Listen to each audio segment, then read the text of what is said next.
요즘 혹여나 마음이 힘이 들고 어려운 분이 혹시 계신가요? 코로나 때문이 말고 코로나 나는 모르겠고 나는 몹시 마음이 어렵고 고달프고 힘듭니다 하는 분이 혹시 계신가 모르겠어요. 지난 주 중에 여러분이 그런 분을 봤어요. 눈물을 흘리기도 하고 하소연을 하기도 하고. 그래서 우리 성도들 가운데 어려움에 처한 분이 요즘 많이 생기는구나. 그냥 힘든 상황 때문에 어렵기도 하지만 또 마음이 어떻게 보면 화가 나기도 하고 속상하기도 하고 알 수 없는 분노와 증오감이 끌어올라서 막 보이는 모든 것이 막 짜증나고 이런 분도 있을 수 있어요. 그런 분도 제가 봤어요. 여러분, 높아진 마음이든 너무나 힘들어서 엎어져 낮아진 마음이든 왜 우리의 삶이 날마다 힘들고 어려울까요? 그걸 어떻게 아십니까? 그 간단한 엄청난 원리를 어떻게 아십니까? 복음을 여러분 교회에서만 적용하면 안 됩니다. 복음은 진짜 적용될 거냐면 바로 우리의 삶의 중심에서 내 현장에서 가정에서 부부 사이에 부모와 자식 사이에 또 직장 동료 사이에 내가 어느 곳에 있든지 그곳에서 복음이 적용되어야지 교회에 와서 왜 우리가 힘드냐 하면요 날마다 어려우냐 하면요 날마다 눌리고 고통스러우냐 하면요 내가 주인 되어 살기 때문입니다 라고 그렇게 교회에서만 얘기하시면 안 돼. 그걸 우리는 지식적인 신앙이라고 말하고 교리적인 신앙이라고 말합니다. 우리는 교리적인 신앙과 지식적인 신앙에 머무르는 자가 아니라 실질적인 복음의 능력으로 이 땅을 변화시키고 죽어가는 영혼들을 살려내며 날마다 무너지는 가정을 살려내고 회복시키는 마지막 시대의 부활의 증인이요 하나님의 자녀인 줄로 믿습니다. 여러분, 우리가 눌려서 허덕거리고 헤매면 주님께서 다른 사람을 맡길 수가 없어요. 내가 이 사람을 빨리 세우고 든든히 군대로 십자가 군대로 하늘의 부활의 증인을 세워서 이 지역을 부흥시키고 영혼들을 살려내고 하나님의 나라로 만들어 가야 되는데 내 문제에 붙들려 눌려 힘들어하고 어려우면 어느 세월에 할 수 있겠습니까?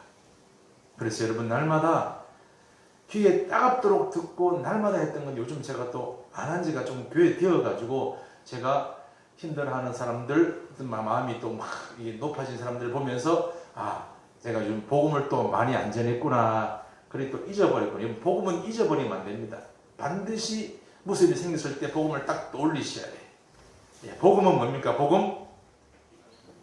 부활하신 예수님, 나를 위해 죽으시고 부활하신 예수님이 지금 내 앞에 살아계신 하나님이시면 나의 주인이시다. 이게 복음 아니겠어요?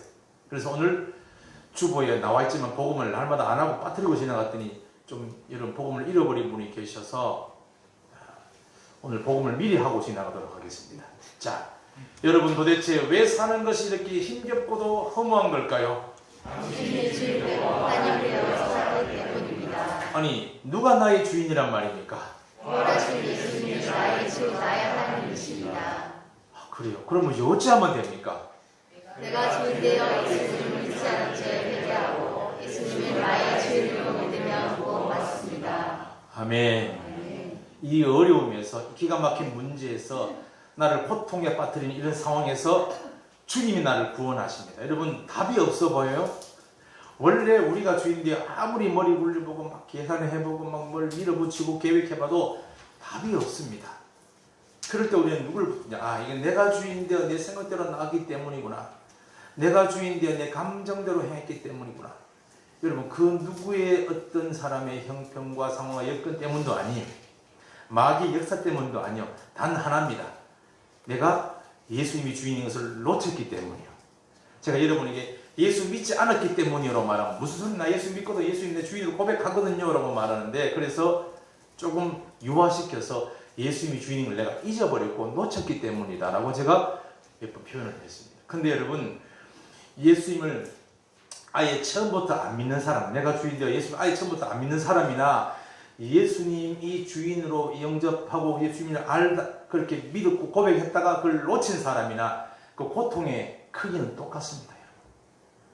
처음부터 예수님 안 믿는 불신자나 예수님 믿고 그렇게 나오다가 어느 날 예수님이 주인인 걸 깜빡 놓쳐버리고 또 내가 주인이여 그렇게 살아간 사람이나 다가오는 고통과 한숨과 어려움의 크기는 강도는 똑같다는 거예요.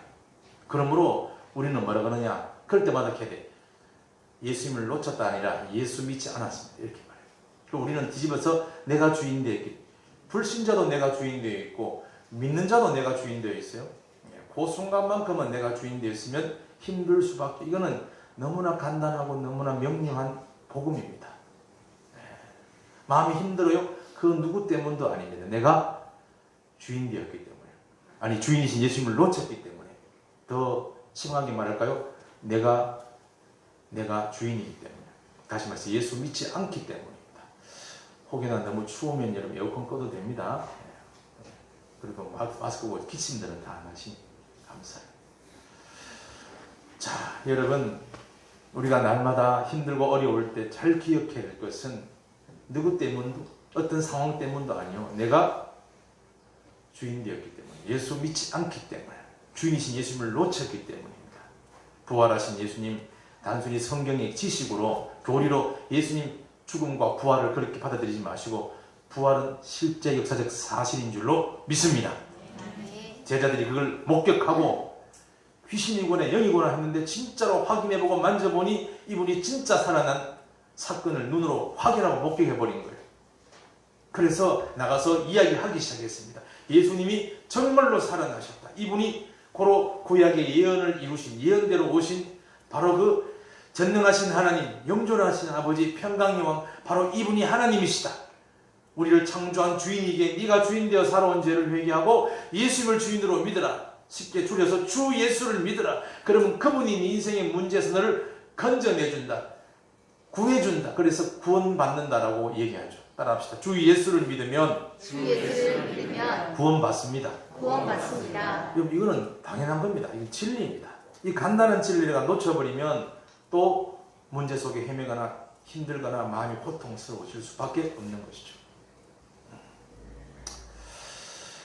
복음을 다시 여러분에게 선포했기 때문에 여러분 기억하시기 바랍니다. 교회에서만 내가 주인 되어 그렇습니다 하지 말고 집에서 힘든 일이 생기거든, 아, 내가 또 주인 되어 있구나. 물론 그 순간은 내가 분위기가 확 올라올 수 있어요. 누가 미울 수 있어요. 뭐 정오심이 올라올 수 있어요. 억울할 수 있어요. 그러나 조금만 정신 차리고 주님 앞에 기도하고 찬송 한 장 부르면요, 금방 떠오릅니다. 아, 내가 또 예수님을 놓쳤구나. 이분이 살아계셔서 지금 내 앞에 모든 것을 해결하시는, 내가 내 문제를 해결하려고 했구나.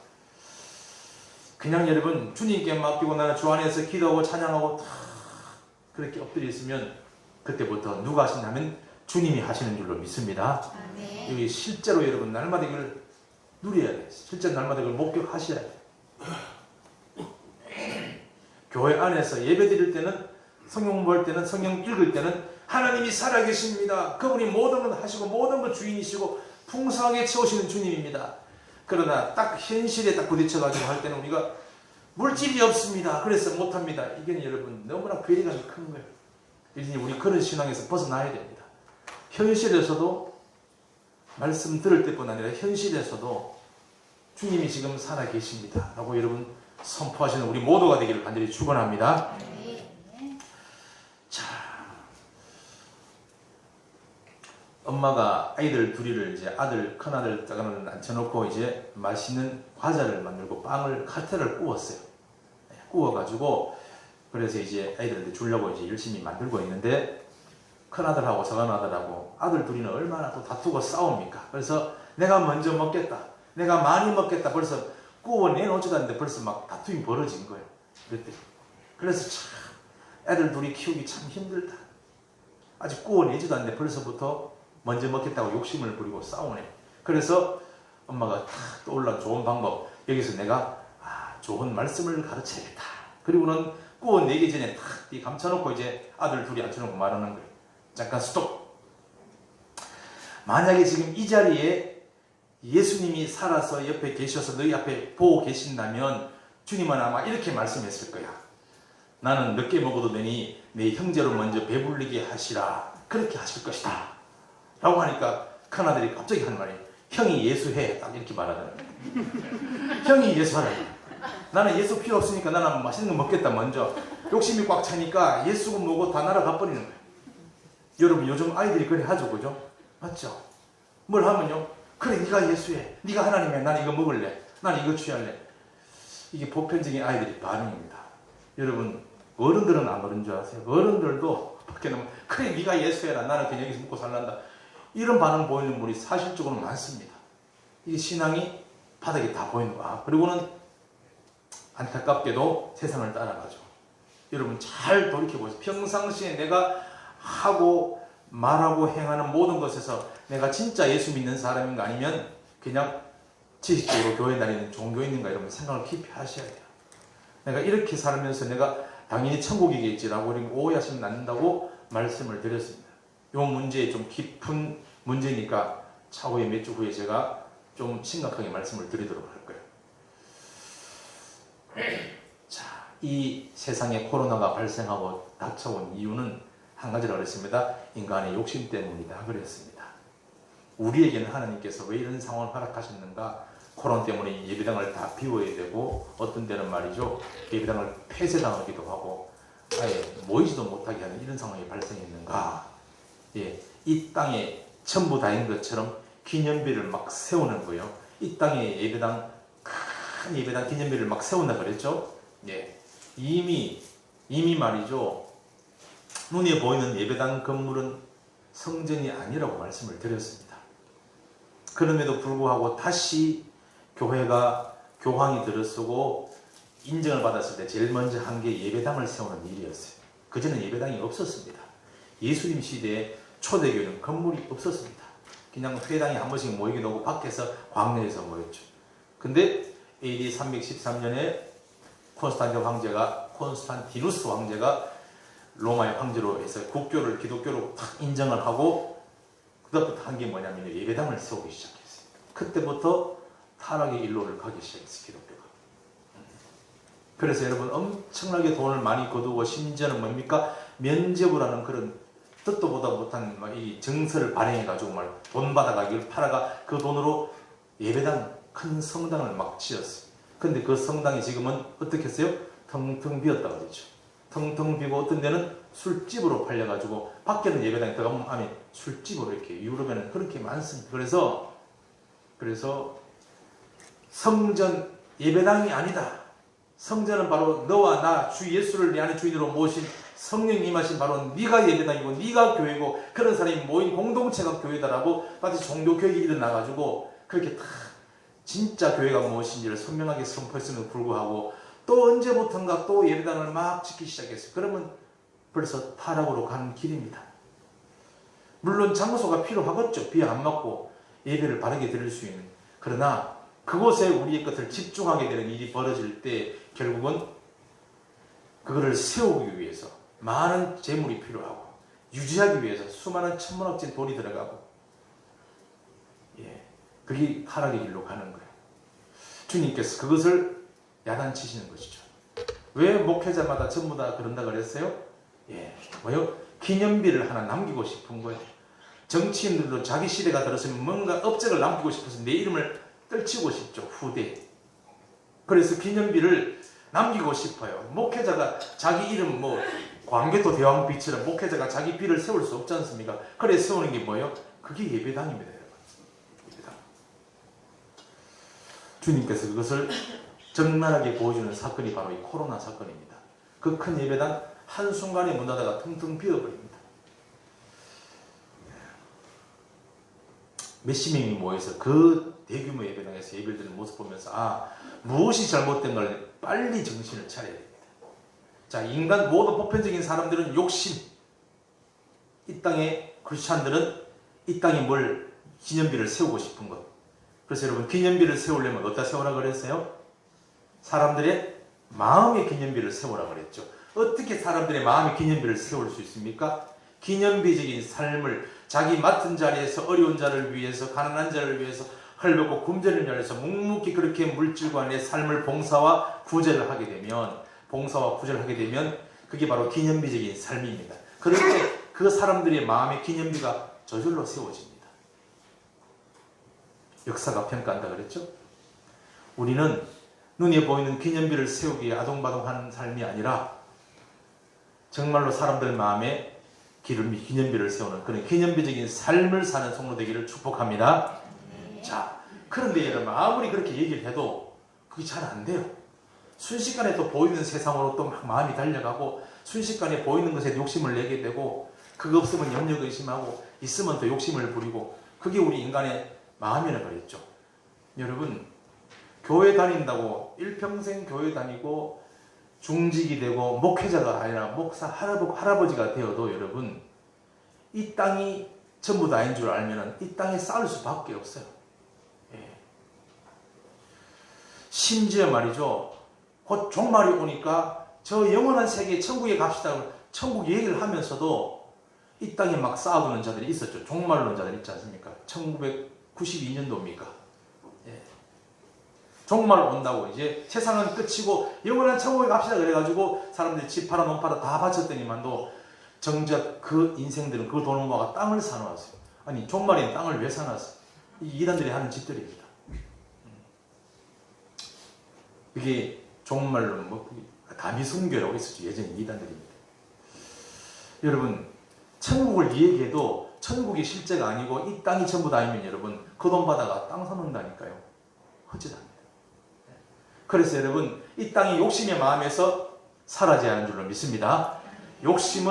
욕심은 기본적으로 이 땅을 향하는 거라 그랬어요. 보이는 세상을 향하는 거라 그랬어요. 육신의 정욕, 그죠? 음욕이죠. 많이 먹겠다는 욕심, 탐욕들. 그리고 안목의 정욕, 뭘 더 가지겠다는 물질욕, 소유욕입니다. 보이는 건 다 가지고 싶어. 그리고 이생의 자랑, 그게 뭐입니까? 명예욕이죠, 명예욕. 예. 육신의 정욕, 음욕과 물질 소유욕과 명예욕. 이 세 가지를 크게 욕심으로 구분했는데 이것들은 기본적으로 이 보이는 세계를 향하고 보이는 땅을 향한 이 땅을 향한 마음입니다. 그래서 여러분 이 땅에 살면서 이 땅이 전부 다인 줄 알고 그거밖에 모르고 살아가는 사람은 아무리 설교를 들어도 여러분 그냥 그게 전부 다예요. 그러니 이 땅에 쌓아도 이 땅에 높이 올리려고 하는 행동들이 나오는 거죠. 그죠? 그걸 세상 사람들 뭐라 그래요? 작태라고 해요. 작태. 우리는 정말로 이 땅이 전부 다가 아니라 영원한 하나님 나라가 실제하고 우리 상위 차원의 하나님께서 역사하시는 그 천국이 실제하는 것을 우리가 믿어짐으로 말미암아 이 땅이 아니라 영원한 하늘 창고에 쌓아두는 하늘 창고에 어떻게 쌓아둡니까? 그게 봉사와 구제입니다. 그게 선교와 전도기로 내는 겁니다. 그래서 영원한 하늘나라에 속하는 자로 이 땅에 살아갈 수 있기를 간절히 축원합니다. 그런데 이런 설교를 들어도 거기 욕심이 잘 안 버려진다 그랬죠. 사람이 모이면 나도 모르게 또 막 더 가지려고 그런다 그랬죠. 그래서 여러분 욕심을 버리는 게 아니라 욕심을 버려져야 된다고 말했어요. 어떻게 하면 욕심이 버려집니까? 세상을 향한 마음이 욕심이니까 욕심이 버려지려면 세상이 마음에서 사라져야 됩니다. 어떻게 세상이 사라질 수 있습니까? 영원한 하나님 나라가 내 안에 들어와야 됩니다. 할렐루야. 천국이 나에게 임해야지 세상이 버려지고 세상을 향한 그 욕심까지 통째로 버려진다는 것이죠. 그래서 천국이 실제가 안 되고 영원한 하나님의 나라와 영원한 하나님이 내 안에 실제가 안 되면 욕심은 여러분 우리 안에서 사라질 수가 없습니다. 탐욕은 버려질 수가 없습니다. 그리고 더 중요한 것이 있어요. 그거 없으면 나는 죽는다는 물질에 붙들고 세상에 붙들려 벌벌 떠는 그것이 내 안에서 사라질 수가 없어요. 돈 하는 이유는 욕심을 부리는 이유는 단 한 가지입니다. 내가 이거 없으면 나는 죽어. 내가 이거 많아야 돼. 이걸로 내가 살 수 있어. 그게 여러분 우상숭배입니다. 내가 돈 없으면 나는 죽어. 난 돈이 있어야 살 수 있어. 돈이 나를 살려. 돈으로 난 다 할 수 있을 것 같아. 난 그래서 돈을 열심히 모으자고 하는 거야. 여러분 그게 우상숭배입니다. 무슨 신이죠? 물질의 신, 만몬신을 숭배하는 우상숭배입니다. 물질이 나를 다 해줄 수 있다고 생각하세요? 예, 물질을 못하는 것이 너무 많다는 것을 가져보시면 알게 될 겁니다. 그걸 가져본 사람이 마지막에 그 돈으로 아무것도 안 되는 걸 알고 그때부터 영원한 하나님 나라, 세상이 아닙니다. 영원한 하나님 나라, 천국이 있는가를 날마다 물어봤다는 분이 계시다고 그랬죠. 이게 바로 고 삼성 창업주 이병철 회장이라고 그랬어요. 아, 물질로 안 되는구나. 내 질병도 이 땅의 삶도. 그래서 그때부터 암이 왔다 보니까 그때부터 천국이 있는가, 천국이 어떻게 갈 수 있는가, 부자는 천국에 못 들어가는가, 이런 28가지 질문을 막 해댔다는 것이. 그래서 여러분 우리 마음 가운데 하나님의 나라가 들어와야지. 그래야 세상이 여기서 버려진다 그랬어요. 그러면 세상을 향한 마음인 욕심도 함께 사라지고 세상을 내가 붙들어야지. 그것까지도 다 사라진다 그랬어요. 그러면 천국이 내 마음에 들어오려면은 그걸 봐야 돼요. 천국을 설명해야 되는 게 아니라 여러분, 천국을 보면은 천국이 내 마음에 들어오게 됩니다. 예수님이 이 땅에 오셔서 제일 먼저 하신 말씀이 뭐라고요? 회개하라, 천국이 가까이 왔느니라. 내가 너를 도와주겠다 이 말이 아니라 내가 너를 잘 되겠다 말이 아니라 회개하라, 천국이 가까이 왔다라고 주님께서 말씀하셨어요. 그래서 이 천국 복음에 우리가 깊이 묵상을 하고 그것이 나에게 실제가 되어진다면, 그것이 나에게 이루어진다면 우리는 이런 찬송을 기쁘게 실제로 부른다고 그랬어요. 영생을 맛보며 주 안에 살리라. 이 땅에 한계를 가지고 육을 입고 살아간 사람이 영생을 날마다 누리며 살아간대요. 그 찬송이 진짜로 불러집니다.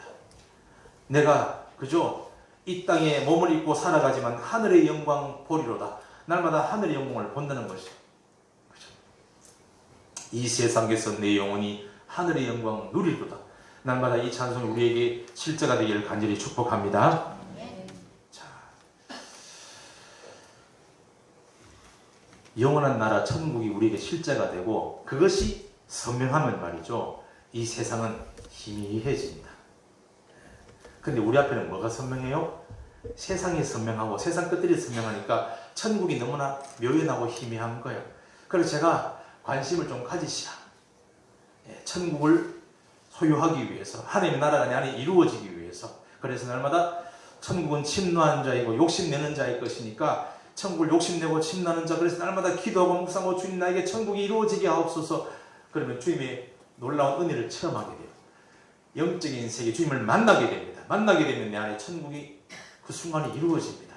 그것들을 잠깐씩 경험해본 분들이 우리 손들 가운데 있을 거예요. 그것을 짧게 경험해본 분들, 그걸 경험하게 되면 말이죠, 세상과 나는 강고 싶을 뿐 너무 기쁨이 넘쳐가지고 야, 이런 세상이 완전 다른 세상이구나, 그걸 맛보게 됩니다. 그리고 나서는 또다시 말씀을 놓치고 세상 것을 집중하고 세상 것이 선명해지면 누릴 천국이 또 희미해집니다. 또 막 돈에 또 세상에 욕심에 또 끌려서 막 살게 돼요. 그게 우리의 지금까지 신앙의 모습이었어요. 이제는 주님 만나서 천국이 선명해진다면, 하나님의 나라가 내 안에 임해진다면 그것을 놓치지 말고 날마다 그 나라를 사모하면서 그 나라를 집중하고 바라보면서 이 땅을 살아가는 우리 모두가 되기를 간절히 축원합니다. 저는 우리 모든 성도들이 하나님 나라가 내 안에 임하길 우리 간절히 바랄 뿐 날마다 기도하고 있습니다. 그래서 제 혼자 간절하게 기도하는데 다른 분들은 별로 안 간절한 것 같아요. 나는 물질이 간절합니다, 목사님.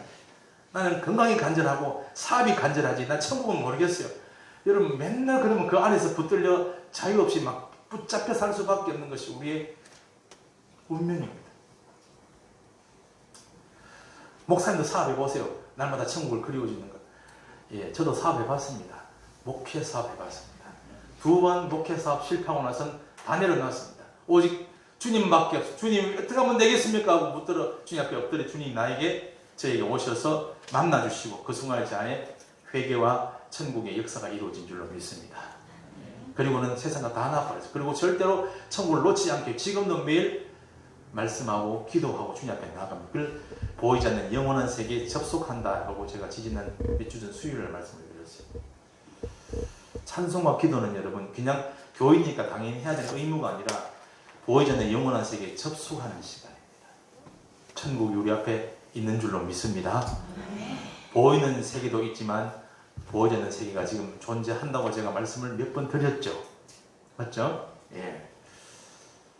여러분, 현재 우리가 실제적으로 들어가서 여러분 만나는 장소, 방이 또 있어요. 여기서 모여서, 아니 우리 집에서 모여서 만나는 우리 방도 있지만 사이버 방이 있죠. 그걸 우리는 사이버 세계라, 사이버 공간이라고 말합니다. 그렇죠? 요즘 우리 성도들이 다는 아니지만 한 30 몇 분이 들어와 계셔가지고 하는 분도 있고 그냥 보기만 보고 가는 분도 있고 방에 들어와 계신 분이 있어요. 예, 그렇죠. 무슨 방입니까? 성경 통독방입니다. 우리 교회 성경 통독방이 있어요. 예, 그 방이 어디 있습니까? 예, 사이버 세계에 있죠. 카톡이라는 사이버 세계 있지. 지금 여기 눈에 보이게 있는 그런 세계는 아니에요. 또 다른 세계입니다. 근데 그 방에 지금 들어가요. 그 방에 들어갑니다. 예, 놀라운 것은 여러분, 전 세계 어디 흩어져 있어도, 군대에 있어도, 직장에 있어도 그 방에 수시로 들어갑니다. 들어가서 누가 오늘 성경을 읽었군, 누가 오늘 성경을 안 읽었군, 누가 무슨 말씀을 올렸군, 그걸 여러분 들어가서 본다는 거예요. 카톡방에 들어가서. 여러분, 눈에 보이지 않고 잡을 수 없지만 날마다 그 방에 들락날락하는 사이버 방이 있어요. 사이버 세계라 그러죠. 그러다가 그 방에서 누가 나가면요, 깜짝 놀라지 않습니까? 그렇지 않습니까? 여기도 예배드리다가 턱 나가버리면 저 사람이 왜 나가려고 하고 붙들으라고 하는데, 그 방에서 나가버리면 여러분 또 왜 나갔나 하고 난리가 납니다. 그렇지 않습니까? 다시 불러들여야 이 방으로. 어느 방으로? 성경 통독방으로. 여러분, 잡을 수도 없고 보이지 않지만 우리가 날마다 어디서나 접속하고 들어갈 수 있는 그런 사이버 방, 사이버 세계가 있듯이, 하나님의 세계, 꼭 하늘 꼭대기 천국이 아니라 하나님의 세계, 영원한 세계, 그걸 우리는 영원한 하나님의 세계라고 말하고 줄여서 영적인 세계라고 말합니다. 영적인 세계가 바로 천국이요, 하나님의 나라요, 영원한 세계요, 보이지 않게 존재할 뿐입니다. 그래서 그 방에 들어가시면 됩니다. 어떻게 해요? 영원하신 분과 함께 만나는 거죠. 그게 기도입니다. 그게 성경 펴서 그분이 하신 말씀을 듣는 성경 묵상입니다. 통합적으로 그게 예배입니다. 지금 여러분 모여와서 짧게 이렇게 예배 드리는 것이 그냥 우리가 종교 행사로 끝나는 것이 아니라 지금 보이지 않는 영원한 세계의 천국의 하나님의 나라에 접속하고 있는 순간입니다. 여러분은 지금 목사 입을 통해 하나님의 말씀을 듣고 있는 거예요. 예배가 아무것도 아닌 게 아니에요. 기도가 아무것도 아닌 게 아닙니다. 여러분, 눈을 뜨셔야 됩니다. 이게 눈이 안 열리면 여러분, 우리는 뭡니까? 소경이라고. 소경. 무슨 소경이요? 영적인 소경이 뭡니까? 영적 세계, 영원한 하나님의 나라, 천국에 대해서 눈이 안 열렸다 이 말입니다. 이게 영적인 소경이면 여러분, 그 나라가 선명하지 않기 때문에 날마다 보이는 것을 선명하게 붙들고 쫓아갈 수밖에 없어요. 그래서 영적인 세계가 실제가 안 되고 거기 접속하지 않는 사람, 기도하지 않고 말씀 묵상하지 않는 사람은 여러분 영적 소경이기 때문에 영적 소경은 영적 소경을 구덩이로 인도할 수밖에 없다는 것을 여러분 아셔야 됩니다. 막 기도 좀 안 하면 어때요? 말씀 안 읽으면 어때요?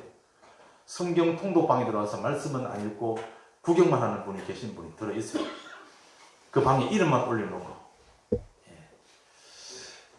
이제 10월 중순부터는, 이제 10월 초부터는 신약 성경 올라갑니다. 신약 성경 통독 들어오셔서 신약 성경이라도 이 마지막 때 통독을 하십시오. 그래서 어려운 구약 말고 신약 하나님 말씀, 예수님 말씀 듣고 은혜를 함께 누리시길 축복합니다. 이제 시간은 다 갔습니다. 이제 설교하겠습니다. 예. 놀라지 마시죠. 빨리 끝납니다. 자, 예수님께서 오셔서 제일 먼저 말할 때 내가 너를 도와주겠다는 게 아니라 회개하라. 천국 가까웠다. 뭘 회개해요?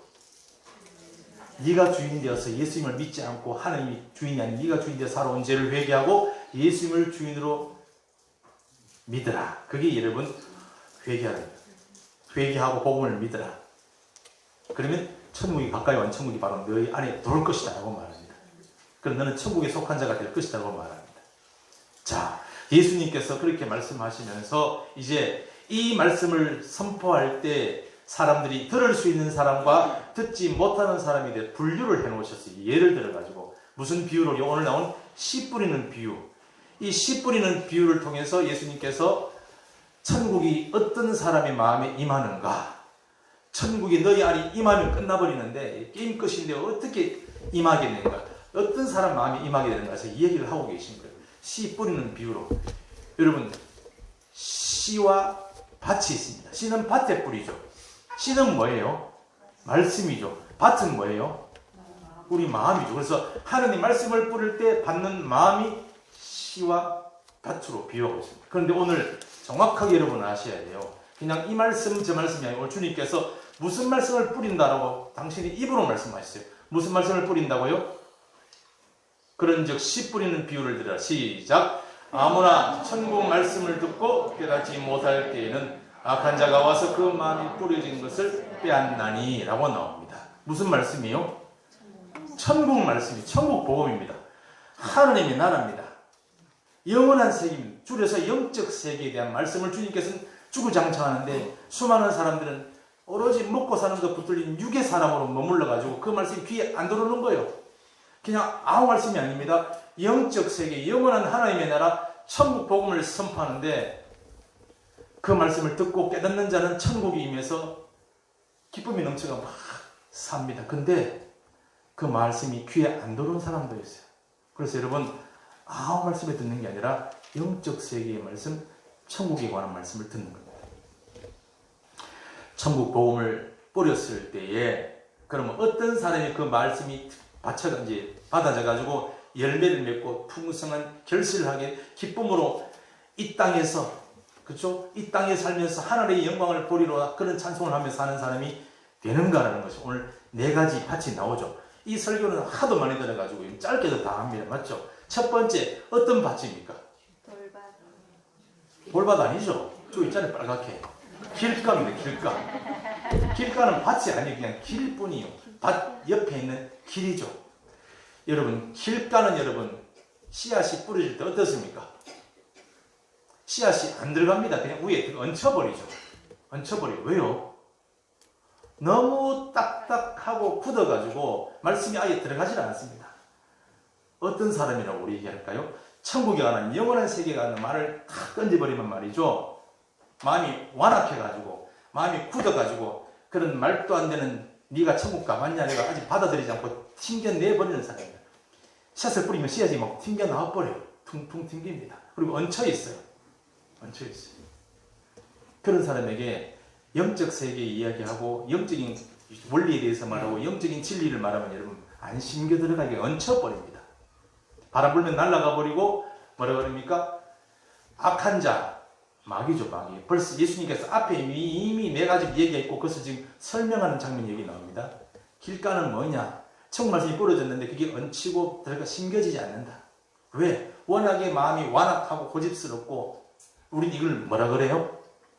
내가 주인 되어 있다. 철저하게 내가 주인 된 인생들은 예수 안 믿는 사람이죠?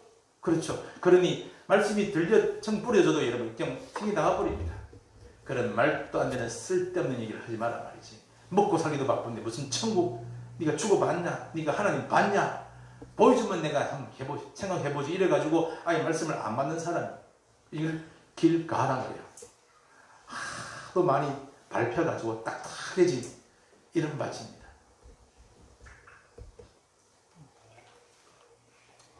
혹시 이런 밭이 있는 줄 모르겠습니다. 우리 중에는 아무도 없는 줄로 믿습니다. 아, 있습니까? 예, 예수 믿고 고백되는 순간부터 우리는 이런 밭은 아니에요. 근데 언제 한 번씩 이런 밭으로 돌변하느냐? 내 안에 미움과 분노와 증오가 확 차가 내가 주인 되면 또 그리 마음이 됩니다. 그러면요, 주일 나와도 소리는 들리는데 하나도 안 들려요. 맞죠? 소리는 들리는데 하나도 못 알아들어요. 무슨 말인지 몰라요. 그래서 듣기는 들어도 듣지 못한다 그랬습니다.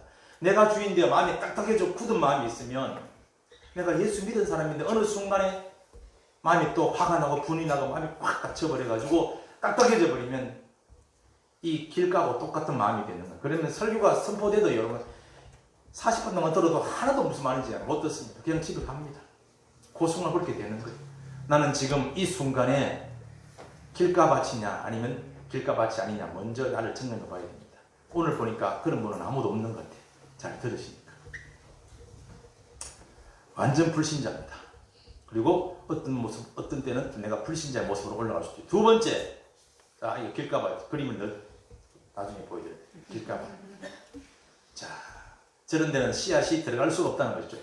예, 두 번째 어떤 밭입니까? 시작. 돌밭에 뿌려졌다는 것은 말씀을 받고 즉시 기쁨으로 받되 그 속에 뿌리가 없어 잠시 견디다가 말씀으로 말미암아 환난이나 박해가 되는 때는 곧 넘어지는 자요. 무슨 밭이요? 돌밭이요, 돌밭. 돌이 워낙에 많습니다. 흙은 별로 없습니다. 사이사 흙이 조금 있어요. 거기에 씨앗이 뿌려지면 돌에는 씨앗이 들어갈 수가 없고 얹힐 수밖에 없죠. 그리고는 옆에 있는 조그만 흙에 파고 들어갑니다. 그런데 조그만 얕은 흙에 여러분 뿌리를 깊이 내릴 수가 없어서 큰 나무로 자랄 수가 없고 결실을 못합니다. 잡초나 겨우 자라지 여러분 씨앗이 자랄 수가 없어요. 자, 이것은 그러면 돌짝밭, 돌밭이라고 우리가 표현했는데 어떤 마음이냐? 어떤 마음이에요? 예수 믿어서 말씀을 듣긴 들어요. 교회 처음 나와가지고 교회 나온 지 얼마 안 되는 사람이죠. 그죠? 교회 나와서 신앙이 뿌리가 깊지 않은 사람이죠. 이제 말씀을 들을 때 기쁨으로 받습니다. 할렐루야 감사합니다. 그랬다가 어느 날 갑자기 바닥으로 내려가 버립니다. 그렇죠? 무슨 문제가 생기고 마귀가 나를 시험에 빠뜨리고 공격을 하면요 여지없이 자빠져 버리는 거예요. 그죠? 말씀 듣고 기뻐 잠깐 그렇게 뛰다가 말씀 때문에 말씀 지키는 그 신앙 때문에 환난이나 박해나 아니면 어려움이 닥쳐올 때 바로 자빠져 버립니다. 자주 넘어지는 사람 우리는 어떻게 아직 마음이 뿌리가 깊이 내릴 수 없는 그런 얕은 흙밭이다. 이걸 돌밭이라 그래요. 그럼 흙은 흙인데 밑 돌이 있는 건 뭐예요? 돌하고 길하고는 똑같은 딱딱한 겁니다. 아직도 내가 주인되어 있는 게 벌써 80% 하여튼 60% 넘는 게 아직도 돌밭입니다. 내가 주인되어 있는 부분이 아직 내 안에 꽉 있다. 나는 돌짝밭이다. 그러니 맨날 말씀이 떨어져도 아멘으로 하다가 어느 날 또 넘어지고 자빠진다. 돌밭이다. 이거 보면서 여러분 나는 어떤 밭인가 한번 보셔야 됩니다. 세 번째 어떤 밭이 시작. 가시떨기에 뿌려졌다는 것은 말씀을 들으나 세상의 염려와 재물의 유혹에 말씀이 막혀 결실하지 못하는 자요. 참 가시떨기 보여드리겠습니다. 보이지도 않아죠. 예. 워낙에 뭐가 기운이 왕성해요. 가시와 잡초가 기운이 왕성한 거예요. 그러다가 좋은 말씀이 떨어져도 씨앗이 떨어져도 자랄 수가 없어요. 뿌리는 내리지만 다른 것에 기운이 막혀가지고 못 자라는 거예요. 못 자라는 거예요. 이것은 어떤 이야기를 하고자 하는 것이냐? 바로 이것입니다. 말씀을 들어서 어느 정도 신앙이 좀 자라는 것 같지만 날마다 뭐 때문에 못 결실한다고요? 세상의 염려. 뭐 먹고 살아야 되나? 무엇을 먹을까? 무엇을 먹을까? 또 재물의 유혹, 욕심이죠. 이것에 막혀가지고 결실을 하려고 하다 못하는 거예요. 이건 땅이 있기 때문에 자라긴 자라는데 그 기운에 막혀가지고 결실을 못하는 거예요. 다 돼가는데 날마다 거기에 붙들려가지고 여러분 전부 다 마귀는 처음에 손부터 빼앗은 게 아니라 이 모든 네 가지 밭에 이 세 가지 밭에 마귀가 다 역사합니다. 다 역사해요. 말씀을 처음에 아예 빼들어가 버립니다. 그 말도 안 되는 거는 받지도 믿지도 말아라. 빼들어가 버리고 돌밭은 네가 주인인데 그 말이 넘어가느냐 말이지. 썩내고 싶으면 썩내라 말이지. 분차오르냐 화내라. 불신자와 똑같은 모습으로 살게 만드는 마귀의 역사입니다. 세 번째는 마찬가지죠. 날마다 우리에게 뭘 보여줘요? 세상의 만국과 모든 영광을 보여줍니다. 이 화려한 거, 이거 다 네 거다. 날마다 거기에 붙들려 살아가는 우리의 마음. 그러니 천국에 대한 영원한 세계에 대한 말씀, 영적 세계의 말씀을 떨어져도 그것이 열매를 맺을 수가 없고 자랄 수가 없습니다. 그러면 마지막 밭은 무슨 밭일까요? 옥토죠. 시작. 좋은 땅에 뿌려졌다는 것은 말씀을 듣고 깨닫는 자니 결실하여 어떤 것은 100배, 어떤 것은 60배, 어떤 것은 30배가 되느니라 하시더라. 할렐루야. 좋은 땅에 보여드리겠습니다. 옥토입니다. 엄청나죠? 저는 우리 녹산상의 모든 성도님들이 옥토가 되기를 축복합니다. 옥토 같은 마음밭이 되어서 어떤 말씀이 뿌려지더라도 특별히 영원한 세계 영적인 말씀이 떨어질 때 그것이 내 마음에 심겨져가지고 그대로 아멘하고 순종하고 받아들여서 그대로 여러분 거듭남으로 말미암아 아름다운 내 영적인 인격의 열매뿐 아니라 영혼의 열매뿐 아니라 여러분 우리의 삶 열매까지 풍성하게 맺히는 삶이 되기를 축원합니다. 여러분 보세요. 옥토. 여러분 옥토는 아무거나 옥토가 되는 게 아니죠. 어째서 옥토가 될 수 있습니까? 어째서 좋은 밭이 나오죠? 처음부터 여러분 좋은 밭은 없습니다. 그렇죠? 밖에 나가보세요. 전부 다 돌짝밭 아니면 가시떨기와 잡초밭이고 그렇죠? 그럼 어찌하면 옥토가 될 수 있습니까?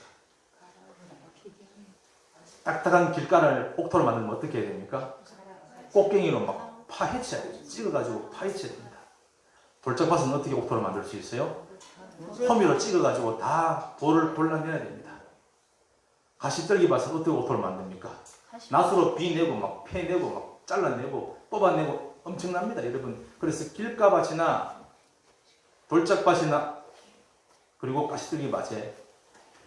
있는 모든 것이 여기는 없어요. 여기는 없어요. 뭐가 없어요? 딱딱한 완악함이 없어요. 부들부들합니다. 온유하고 겸손하죠. 돌이 하나도 없어요. 아직도 내 안에 내가 주인되어 있는 모든 것들, 여차하면 드러날 것들, 그게 하나 다 뽑히고 없어요.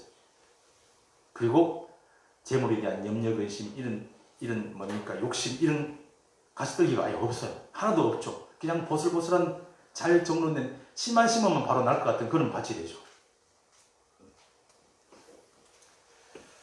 근데 여러분, 아무나 옥토가 될 수 있는 건 아닙니다. 수많은 세월을 지나오면서 다른 사람에 의해서 꽃갱이로 내리 찍히고, 그죠?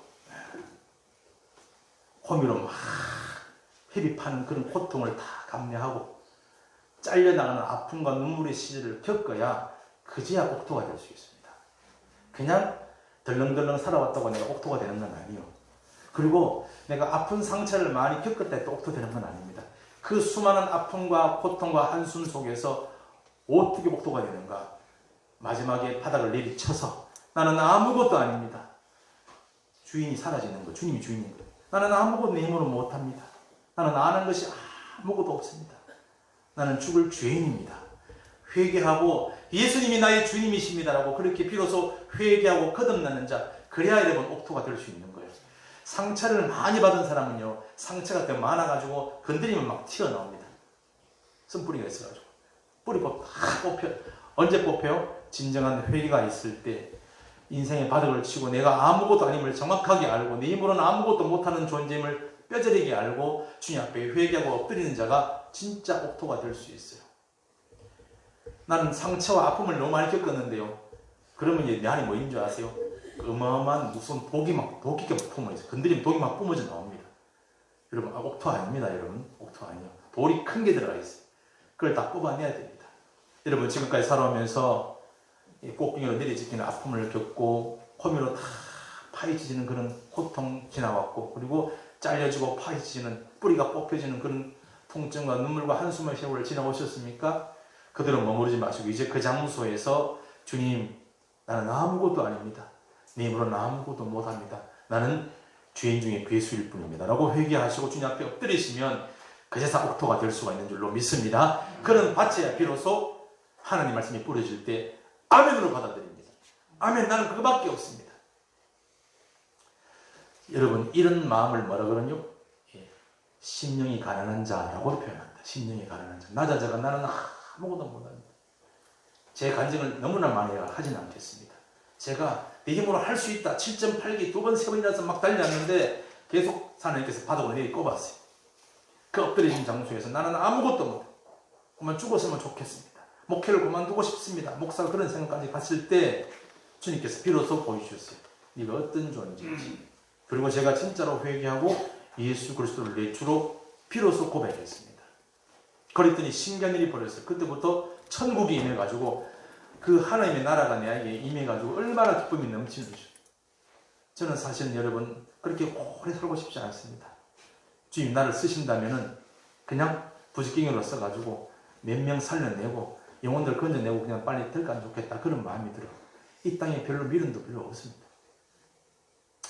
천국이 선명해지만 이 땅이 너무나 희미해집니다. 물론 즐기고 좋고 누리고 할 게 많지만 여러분, 천국이 날마다 선명하면 이 땅이 너무 희미해가지고 여기 별 볼 게 없어요. 뭔가 막 이루고자 하는 것도 없습니다. 오직 남은 것은 맡기신 사명 하나 그거 완수하는 것밖에 없어요. 딴 거 할 게 아무것도 없습니다. 드러낼 것도 없고 자랑할 것도 없고. 여러분, 고통과 아픔과 한숨과 눈물의 시절을 겪었습니까? 그래서 그런 상황 속에 있습니까? 지금 옥토가 되기 직전입니다. 그럼 어떻게 옥토가 됩니까? 회개하시면 됩니다. 주님, 내가 주인되어 살아온 죄를, 지난날의 잘못을 회개합니다라고 주님 엎드리시면 주님께서 역사하셔 내 안에 천국을 이루게 하실 줄로 믿습니다. 기도드리겠습니다. 살아계신 하나님 영광 받으시옵소서.